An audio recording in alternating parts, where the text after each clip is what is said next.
주신 말씀은 시편 61편 1절에서 8절까지 말씀입니다.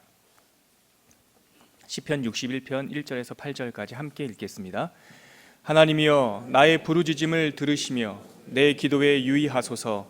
내 마음이 약해질 때에 땅끝에서부터 주께 부르짖으오리니 나보다 높은 바위에 나를 인도하소서. 주는 나의 피난처시요 원수를 피하는 견고한 망대이심이니이다. 내가 영원히 주의 장막에 머물며 내가 주의 날개 아래로 피하리이다. 셀라. 주 하나님이여, 주께서 나의 소원을 들으시고 주의 이름을 경외하는 자가 얻을 기업을 내게 주셨나이다. 주께서 왕에게 장수하게 하사 그의 나이가 여러 대에 미치게 하시리이다. 그가 영원히 하나님 앞에서 거주하리니 인자와 진리를 예비하사 그를 보호하소서. 그리하시면 내가 주의 이름을 영원히 찬양하며 매일 나의 소원을 이행하리이다. 아멘. 시편은 예로부터 우리 성도들에게 기도의 표준서이자 성도들을 기도로 인도하는 기도의 학교였습니다. 우리는 시편을 통해서 하나님의 기도의 언어를 배우고 또 하나님과 대화하는 법을 배웁니다.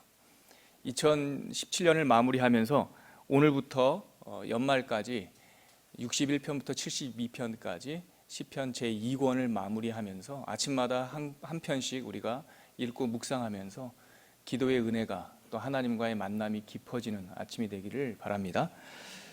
여러분, 오늘 우리가 읽은 61편을 보면 먼저 형태적으로도 시편을 하나님께서 하나님의 메시지로 삼으신 독특한 은혜를 한두 가지를 찾을 수가 있습니다. 시편은 그 구성을 통해서도 하나님의 메시지를 담고 있습니다. 오늘 우리가 읽은 61편은 총 8절로 되어 있는데요, 4절씩 두 연으로 두 마디로 구성되어 있는 것으로 우리가 아주 쉽게 눈에 띄죠. 특별히 4절 끝에 그 셀라라고 하는 그 마디를 이렇게 묶는 내용이 들어있죠. 이게 곡조를 붙여서 부를 때 여기서 한 연이 끝났다, 그 뜻입니다. 그러므로 두 마디라는 걸 알 수 있게 되는데, 조금 독특한 거는 6절과 7절이에요. 여러분, 우리가 먼저 당겨서 한번 6절과 7절 읽어볼까요? 시작. 주께서 왕에게 장수하게 하사 그의 나이가 여러 대에 미치게 하시리이다. 그가 영원히 하나님 앞에서 거주하리니 인자와 진리를 예비하사 그를 보호하소서. 요 6절과 7절이 마치 시편의, 우리 61편 시편의 흐름을 깨는 듯한 구절입니다. 왜냐하면 1절부터 5절 그리고 끝에 있는 8절은 인칭이 나의 하나님, 나의 기도를 들으소서 1인칭으로 되어 있어요.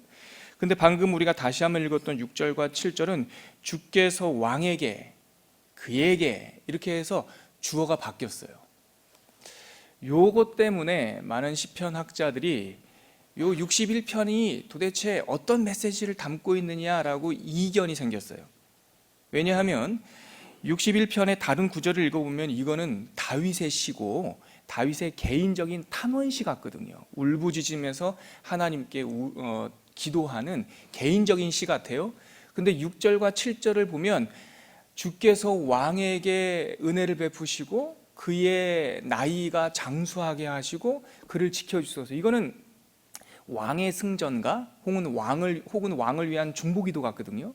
그래서 학자들은 이 61편이 개인의 탄원시이냐 아니면 공동체 시이냐, 이게 이견이 생겼었어요. 그런데 여러분, 학자적 관점에서 보면 이견이 생기는데 믿음에서 관점에서 보면 이거는 논란의 여지가 없는 겁니다. 여러분, 시편의 기도 속에는 다윗이 개인적인 삶의 여정에서 기록한 시와 기도와 노래가 있죠? 그런 게 많아요, 여러분. 특히 23편 같은 경우도 그렇죠. 51편도 다윗의 개인적인 넘어짐이 동기가 되어서 기록한 탄원시 아니겠습니까? 그런데 되게 재밌는 거는 하나님께서는 우리의 개인적인 기도를 들어서 공동체의 기도로 삼으셨다라는 사실이에요. 하나님께서 우리에게 알려주시는 기도의 언어는 우리 일상의 언어와 전혀 상관없는 하늘의 언어가 아니라는 사실을 우리가 먼저 깨달아야 돼요.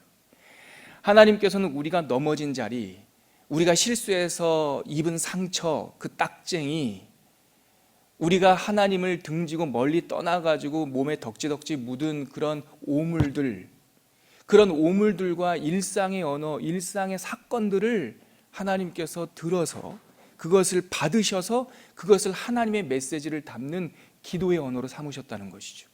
그러므로 기도는, 하나님의 구원을 받은 사람의 기도는 개인의 기도로, 탄식으로 시작했을지 몰라도 결코 개인적인 기도는 없다는 것을 알게 되는 것이죠.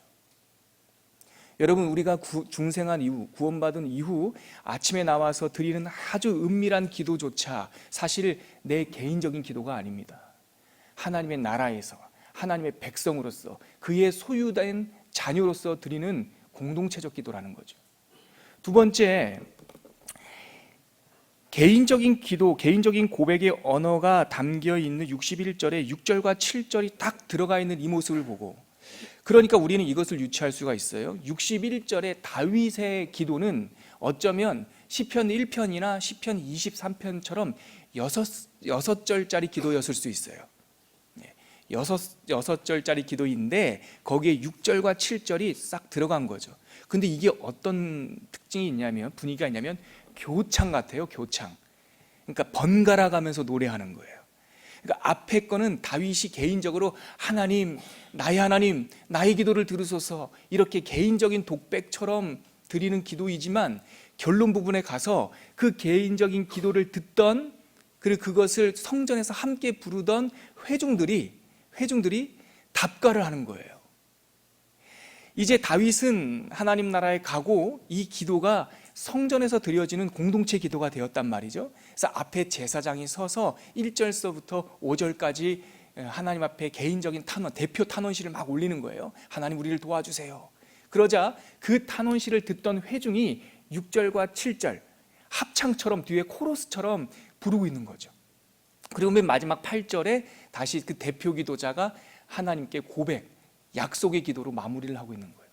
이 구성과 이 형태를 통해 우리는 또 하나의 시편의 독특한 은혜를 발견하게 되는데, 개인의 고백으로 드린 이 기도가 혼자의 독백처럼 드린 기도는 결국은 하나님과의 대화로 이루어진다는 사실을 우리가 알게 되는 거예요. 우리가 하나님 앞에 기도할 때 세상 누구도 모르는 나만의 외로운 독백처럼 하나님께 기도를 드리지만 결국 그 기도의 본질은 뭐냐면 들으시는 하나님이 계시다는 거예요. 그래서 6절과 7절이 회중이 답가, 마치 천사들처럼 회중이 답가를 한 모습이라면, 이것을 영적으로 하나님과의 관계적으로 보면 우리가 하나님께 개인적인 탄원시를 드릴 때 하나님께서 천사들과 함께 6절과 7절을 우리들에게 코러스로 주시는 거예요. 그래서 여러분, 이 61편을 통해서 우리는 시편을 통해서 배우는 기도의 은혜의 원리를 배우게 됩니다. 하나님의 기도는 언제나 개인적인 기도가 없습니다. 공동체 안에서, 하나님의 교회 안에서 드리는 기도입니다. 또 하나님의 기도는 언제나 독백이 없습니다. 우리가 홀로 기도하는 것 같지만 들으시는 하나님이 있고, 그 홀로 드리는 기도가 결국은 하늘의 대화로 이어지는 것이죠. 오늘 다윗이 어떠한 기도를 하고 있는지 한번 내용을 살펴볼까요? 먼저 1절을 한번 읽겠습니다. 시작. 하나님이여, 나의 부르짖음을 들으시며 내 기도에 유의하소서. 지금 다윗은 하나님께 기도하고 있습니다. 그런데 1절에 보니까 본인의 기도를 어떻게 표현했냐면 나의 부르짖음을 들으소서. 이게 히브리어로 다윗이 기록한 언어로는 린나라고 하는 단어를 쓰고 있는데, 여기서 기도라고 하는 힌트, 유사한 단어가 계속 반복되는데요, 하나도 같은 단어가 없어요. 이 린나라고 하는 기도는 이 그러니까 뭐라고 해야 되나요? 흐느낌이에요. 흐느낌. 막 소리 내어서 소리치는 것이 아니라 이렇게 가눌 수 없는 슬픔 때문에 이게 흐느끼는 소리가 나오는 거, 흑흑흑흑거리는 거. 하나님, 저의 흐느낌을 들으시며 내 기도에 귀를 기울여 주소서. 왜 흐느끼고 있습니까? 2절에 한번 같이 읽어볼까요? 시작. 내 마음이 약해질 때에 땅끝에서부터 주께 부르짖으오리니 나보다 높은 바위에 나를 인도하소서. 왜 지금 다윗이 흐느끼고 눈물의 기도를 드리고 있냐면, 그의 마음이 약해져 있고 지금 땅끝, 벼랑 끝에 서 있는 상태다라고 고백을 하고 있습니다. 그렇기 때문에 그곳에서 다시 부르짖고 있다. 이 쿼라라는 단어를 쓰고 있는데, 이것은 이제는 흐느끼는 게 아니라 울부짖는 거예요. 그 벼랑 끝에 서서 하나님께 소리내어 울부짖고 있는 것이죠. 그래, 자기보다 높은, 자기의 형편보다 높고 든든한 바위로 나를 인도해달라고 지금 다윗은 울부짖고 기도하고 있습니다. 벼랑 끝에 홀로 선 듯한 다윗은 지금 하나님 앞에 자기가 대안이 없고 피할 곳이 없다, 세상의 모든 끝에 서 있다라고 자기의 처지를 하나님 앞에 제물로 드리고 있는 거죠. 그리고 3절과 4절에서는 이 기도가 하나의 동아줄을, 하나의 지팡이와 같은 동아줄을 붙잡는 모습으로 나오는데요. 3절과 4절 같이 읽겠습니다. 시작. 주는 나의 피난처시요 원수를 피하는 견고한 망대이심이니이다. 내가 영원히 주의 장막에 머물며 내가 주의 날개 아래로 피하리이다. 여러분 보십시오. 마치 인생의 벼랑 끝에 몰려있는 다윗이 그 벼랑 끝에서 붙잡는 것은 하나님입니다. 주는 나의 피난처시요 원수를 피하는 견고한 망대이십니다. 내가 영원히 주의 장막에 머물며 내가 주의 날개 아래로 피하리이다. 여러분, 지금 다윗은 벼랑 끝에 서서 아무것도 할 수 없고 대안이 없는 상태에서 하나님의 허리춤을 붙잡고 있는 것이죠. 여기에 은혜가 있습니다, 여러분. 여기에. 어떤 사람이 응답하신 하나님을 만날 수 있습니까? 어떤 기도가 우리의 머리 위에서 흩어지지 않고 하나님의 보좌까지 올라갑니까? 대안이 없는 기도가 하나님의 보좌까지 이릅니다. 하나님이 하나의 옵션이 아니라 하나님 밖에 내가 피할 곳이 없고 하나님 밖에 나를 도울 자가 없다라는 것을 깨닫는 순간, 그 인생의 벼랑 끝에 선 순간 우리가 울부짖고 우리가 흐느끼고 우리가 눈물로 오르는 기도가 하나님의 언어가 되어지는 것이죠. 오늘 3절과 4절에 보니까 지금 다윗은 하나님의 허리춤을 붙잡고 있는 거예요. 여러분, 야곱을 기억하십니까? 야곱이 얼마나 방법이 많았던 사람입니까? 얼마나 수단에 능하던 사람입니까? 태어날 때부터 엄마 뱃속에서 자기의 방법으로 형보다 먼저 나가겠다고 형의 뒤꿈치를 잡았잖아요. 그 뒤꿈치를 잡은 그 사건 때문에 야콥, 잡다, 움켜쥐다 라고 하는 이름이 그의 평생의 이름이 되지 않았습니까? 태어나서도 그 어머니 뱃속에서의 시도, 방법이 실패하고 결국은 둘째로 태어나서도 엄마와 친해져서 엄마와 모의해서 형을 속이고 아버지를 속이고, 그 속인 것이 들통나자 또 방법이 뭐였습니까? 자기 삼촌네 집에 망명 가는 거였고, 거기서 그냥 싹군으로 살 수밖에 없었는데 또 그에게 방법이 생겼어요. 그래가지고 양들 얼룩진 거, 아롱진 것을 자기 것으로 삼는 소유의 방법이 생겼어요. 그런데 거기서도 시기와 질투를 받아서 이제 그 바단 아람에서조차 도망쳐야 되는 신세가 되었잖아요. 그래서 다시 이제는 도망갈 곳이 없이 돌아갈 곳밖에 없었잖아요. 근데 그 돌아갈 고향에 형 에서가 있었단 말이죠. 이제는 다윗에게는 대안이 없었어요.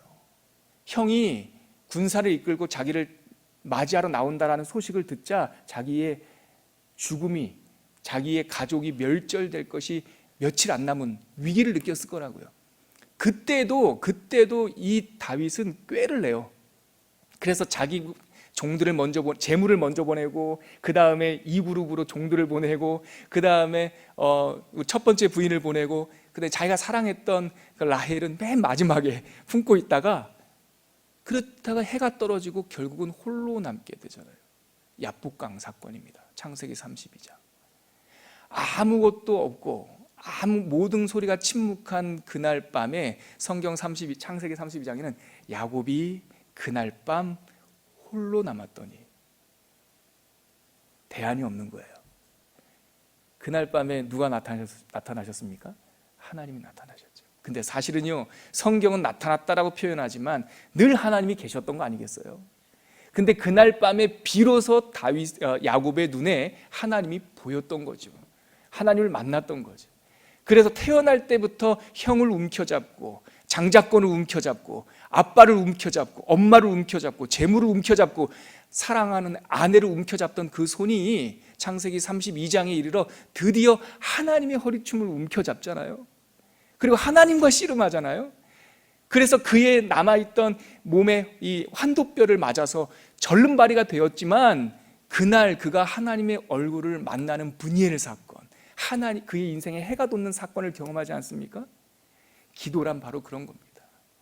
그가 그의 인생 가운데 벼랑 끝에 선 아무것도 할 수 없는, 결국 누가 조금만 바람이 불어도 그 벼랑 끝에 떨어질 것 같은 절대절명의 위기 속에서 하나님, 당신만이 나를 피난처이십니다. 당신의 장막만이 나를 피할 수 있습니다. 당신만이 원수를 피하는 견고한 망대이시며 당신의 품만이 내가 피할 어머니의 날개 품 아닙니다 라고 하나님을 붙잡고 있는 거죠. 그런데 여러분 보십시오. 3절에 보면 견고한 망대이시니이다. 4절 끝에 보니까 주의 날개 아래로 피하리이다. 이것은 완료형이 아니에요. 피하리이다. 소망을 담고 있는 기도예요. 다시 말해서 1절서부터 4절까지 이 시편 61편의 제1년은 여전히 우울한 분위기예요. 여전히 상황이 바뀌지 않았어요. 여전히 지금 이 1절부터 4절까지 상황을 영화의 장면으로 찍자면 다윗은 여전히 벼랑 끝에 홀로 서서 1절과 2절은 자기의 형편을 탄원하면서 기도하고 3절과 4절은 형편은 바뀌지 않았어요. 여전히 벼랑 위에 서서 그러나 하나님께 피하리이다라고 소망의 기도를 올리고 있는 거죠. 그래서 첫 번째 연은 여전히 벼랑 끝 위에서 드리는 기도입니다. 그런데 5절부터 분위기가 이상하게 바뀝니다. 5절 같이 한번 읽어볼까요? 시작. 주 하나님이여 주께서 나의 서원을 들으시고 주의 이름을 경외하는 자가 얻을 기업을 내게 주실 것입니다가 아니라 주셨나이다. 완료형이에요. 여러분 4절과 5절 사이에 아무런 설명이 없는데 완전히 상황이 바뀌었어요. 이 장면을 아까 제가 말씀드렸던 영화로 찍어낸다면, 여러분들에게 영상을 보여준다면 이제 5절은 더 이상 벼랑 끝이 아니에요. 주셨나이다. 새로운 장면의 전환이에요. 얼마의 시간이 지난지 모르겠습니다. 우리 드라마에 보면 그로부터 10년 후 자막 하나 뜨지 않습니까? 얼마의 시간이 흘렀는지 모르겠고 어떤 사건이 있었는지 모르겠습니다. 그런데 4절과 5절은 완전히 다른 세계입니다. 여러분, 하나님의 메시지를 기록한 이 히브리 유대인들, 히브리 사람들의 이 표현 기법에는 위대한 침묵이라고 하는 표현 기법이 있습니다. 로마 사람들은 이해가 안 되는 것을 참지 못해요. 그래서 설명이 안 된 어떤 등장인물이 등장하잖아요. 그럼 그 사람을 계속 설명합니다. 호모의 책 같은 걸 보면 그게 나와 있죠. 뭐 내용을 가다가 어떤 등장인물이 등장하면 그 사람은 하면서 막 설명을 해요. 근데 성경은요, 설명을 잘 안 해요. 그냥 확 건너뛰어요. 대표적으로 창세기 한번 찾아보시겠어요? 창세기 21장을 한번 찾아보시죠. 21장, 창세기 21장 맨 끝에 34절에 한번 보시겠어요? 34절 시작. 같이 한번 읽겠습니다. 시작. 그가 블레셋 사람의 땅에서 여러 날을 지냈더라. 이게 지금 아브라함 이야기입니다. 아브라함이 블레셋 사람의 땅에서 여러 날을 지냈더라 하고 22장 1절 한번 읽어볼게요. 시작. 그 일 후에 하나님이 아브라함을 시험하시려고 그를 부르시되 아브라함아 하시니 그가 이르되 내가 여기 있나이다. 여러분 보세요. 창세기 21장 34절과 22장 1절 사이에는 아무런 설명이 없는데 이 21장 34절과 22장 1절 사이에 그 여백 있죠? 한 자로 재면 몇 밀리나 될까요? 제 성경책으로는 한 0.2mm 정도 될 것 같아요. 그 짧은 흰색 여백, 그 사이에 말할 수 없는 침묵이 있어요. 큰 이야기가 있어요. 그 일 후에 어떤 일이 있었는지 설명하지 않아요. 그러나 그 블레셋 땅에 더부살이 하면서 살고 있는 아브라함이 22장으로 딱 넘어오면서 그 일 후에 하나님이 딱 등장하는 거예요. 이게 하나님께서 성경 언어로 사용하신 히브리어 그리고 유대인들의 표현 기법이에요. 오늘 읽었던 61편에서도 4절과 5절 사이에 4절은 여전히 벼랑 끝인데 5절은 더 이상 벼랑 끝이 아니에요. 4절은 피할 곳이 없는 도망자 신세인데 5절에 가면 하나님의 기업을 이미 받은 사람으로서 완전히 상황이 달라져요. 그 사이에 은혜의 강이 흐르고 있는 거예요. 하나님의 역사가 시편 61편 4절과 5절 사이 그 0.2mm 사이에 하나님의 말할 수 없는 사건이 기록되어 있는 거예요. 이게 신약 성경에 가도 이러한 드라마틱한 표현이 나옵니다. 여러분 신약 성경 에베소서 한번 찾아보시겠습니까? 에베소서 2장 한번 찾아보시죠. 오늘 여러분들이 이 끝과 시작 사이에 선 이 은혜의 반전의 이 원리를 우리가 묵상하고 깨닫게 될 때 우리가 찾아가야 될 은혜의 좁은 길을 발견하게 됩니다. 여러분들 먼저 에베소서 2장 한번 찾아보실래요? 거기 1절서부터 7절까지 내용에 보면 이 은혜의 큰 반전과 침묵의 기록이 나와 있는데요. 먼저 2장 1절서부터 3절까지 한번 읽어보겠습니다. 같이 읽겠습니다. 시작. 그는 허물과 죄로 죽었던 너희를 살리셨도다. 그때 너희는 그 가운데에서 행하여 이 세상 풍조를 따르고 공중의 권세 잡은 자를 따랐으니 곧 지금 불순종의 아들들 가운데서 역사하는 영이라. 전에는 우리도 다 그 가운데서 우리 육체의 욕심을 따라 지내며 육체와 마음에 원하는 것을 하여 다른 이들과 같이 본질상 진노의 자녀였더니. 여러분 지금 사도 바울이 말하고 있는 에베소서 2장 1절에 3절까지 내용은 우리의 과거를 지금 얘기하고 있는 겁니다. 옛날의 말이죠. 우리가 허물과 죄로 죽었던 완료형이에요. 죽어버렸어요. 근데 하나님께서 우리를 살리셨어요. 예전에 우리가 공중의 권세 잡은 자를 따랐고 지금 불순종의 아들들 가운데서 역사하는 영, 그 마귀의 영에 우리가 붙들려 있어서 3절 끝절에 보면 본질상 뭐라고 말합니까? 진노의 자녀였다고 말해요. 본질상 진노의 자녀. 그런데 4절에 보세요 여러분. 4절 같이 읽겠습니다. 시작.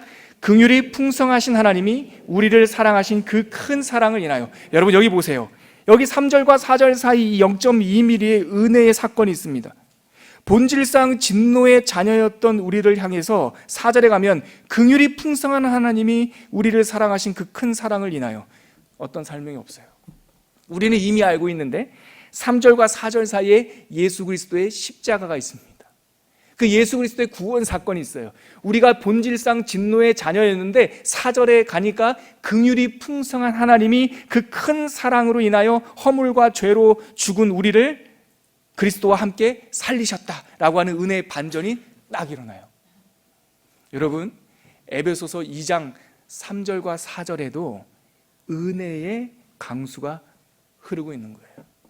예전에 어떤 목사님은 이 구절을 묵상하다가 잠깐 멈췄대요. 그러나서 이러한 고백을 하나님께 드렸대요.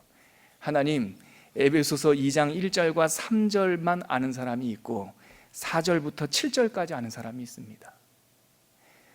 설교 잘하는 목사도 있고 많이 배운 목사도 있고 똑똑한 목사도 있지만 저는 4절서부터 7절까지 있는 은혜를 아는 목사가 되게 해주십시오.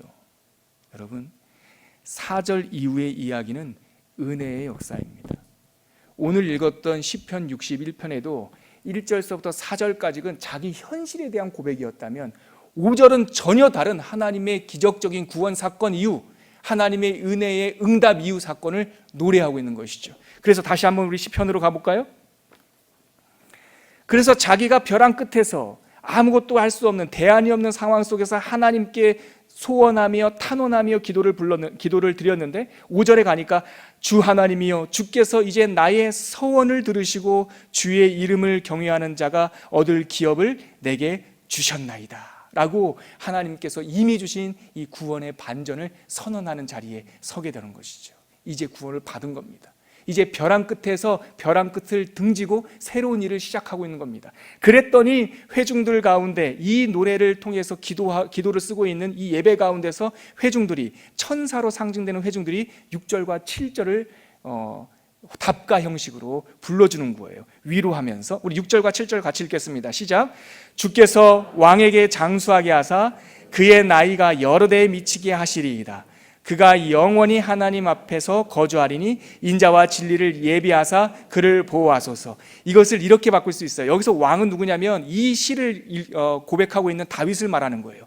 그러니까 여러분들이 벼랑 끝에서 하나님께 노래하고 기도하다가 이제 들으시는 하나님을 만나서 응답받았음을 알고 상황이 확 반전되자 천사들, 회중들이 그 다윗에게 그 기도를 하고 있는 여러분들에게 이러한 화답을 하는 거죠. 제가 읽어드릴게요. 여러분들로 바꿔서 주께서 여러분들을 장수하게 하사 여러분들의 나이가 여러 대에 미치게 하시리이다. 여러분이 영원히 하나님 앞에 거주하리니 인자와 진리를 예비하사 여러분들을 보호하실 것입니다. 아멘이죠. 여기서 그 하나님의 은혜의 반전을 느낀, 그래서 벼랑 끝에서 새로운 시작을 바라보는 우리에게 천사의 노래가 화답송으로 들려오는 거죠.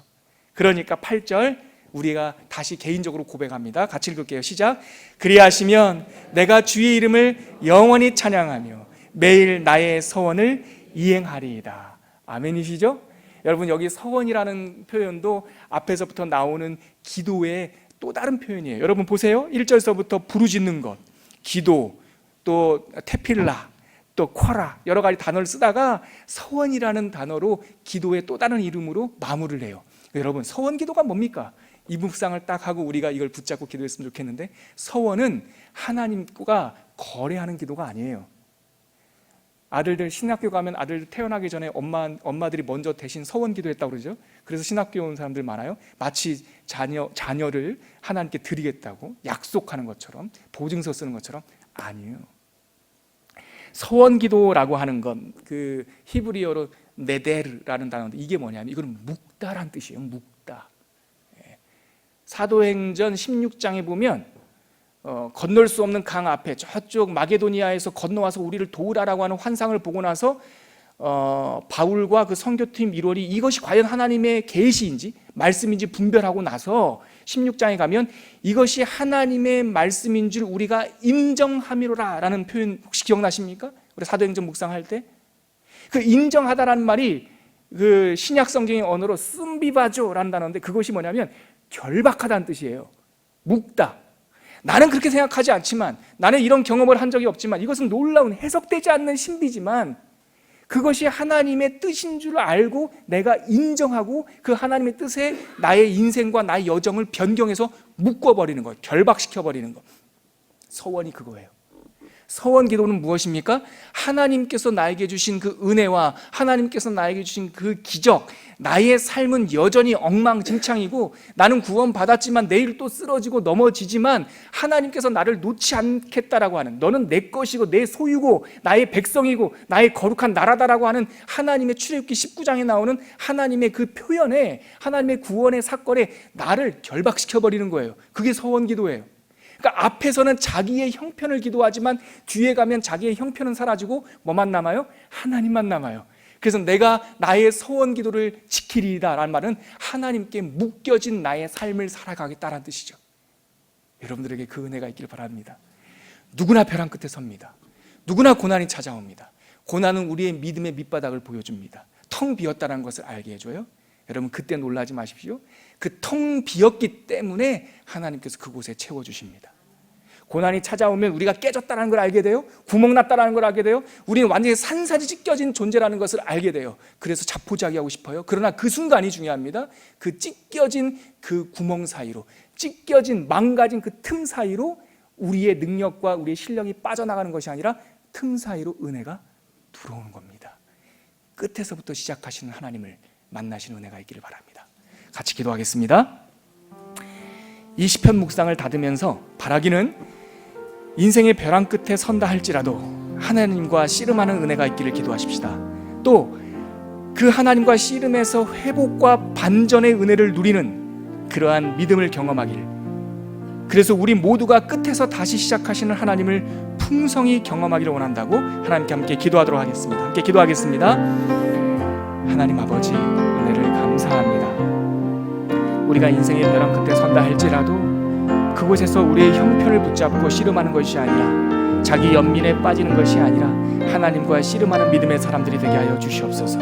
그곳에서 회복과 반전의 은혜를 누리게 하여 주시고, 모두가 끝이라고 말한다 할지라도 다시 시작하시는 그 하나님을 우리가 경험하고 그 하나님께 우리의 모든 인생을 결박하여 묶는, 소원하고 결단하는 믿음의 사람들이 될 수 있도록 은혜를 내려 주시옵소서. 하나님 아버지, 느닷없이 고난이 찾아오면 우리가 벼랑 끝에 선 듯한 느낌을 받을 때가 있습니다. 텅 비어있는 나의 자신을 발견하고 밑바닥이 드러날 때가 있습니다.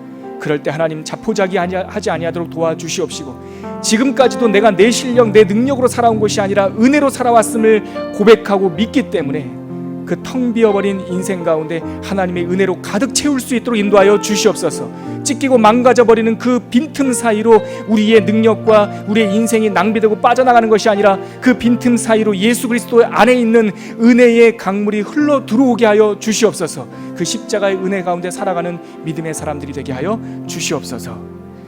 이제는 우리 주 예수 그리스도의 은혜와 하나님의 끝이 없는 사랑과 성령 하나님의 채우시고 동행하심의 은혜가 시편 61편을 나의 기도의 언어로 삼고 내가 벼랑 끝에 선다 할지라도 그것을 등지고 새로운 비전과 새로운 시작을 시작하게 하시는 하나님의 손을 잡고 다시 일어서겠다라고 하는 결단으로 하나님께 나아가는 기도의 사람들 위해 지금부터 영원까지 함께 계시기를 간절히 축원하옵나이다.